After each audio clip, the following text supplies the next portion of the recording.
The leper scholar versus Israel in Isaiah 53, exaltation.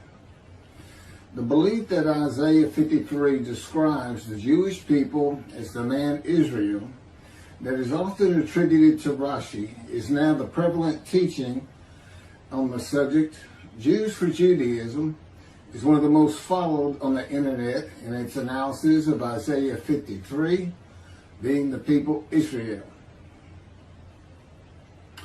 The following is from Jews for Judaism, Isaiah 53, verse by verse.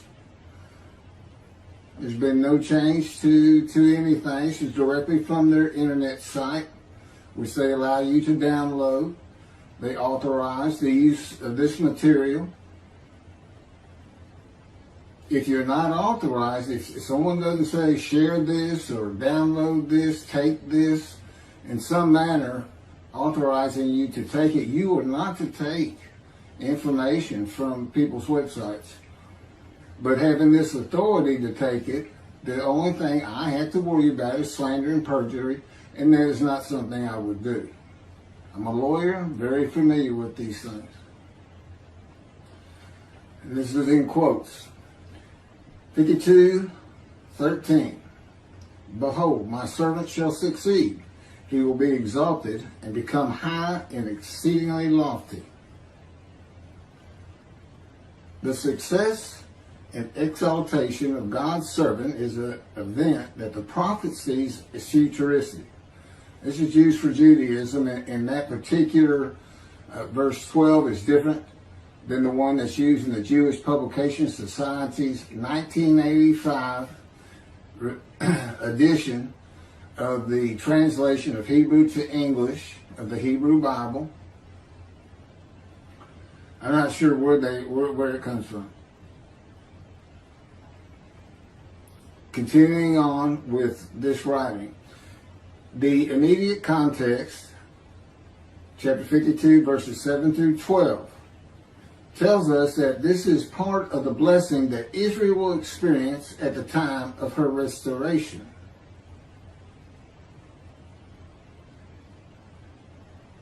This is my commentary on that. In Isaiah 52, verses 13 through 15, a multiple verse quotation, starting at 13, ending at 15, the verses are combined. The Lord begins to describe his righteous servant of chapter 53.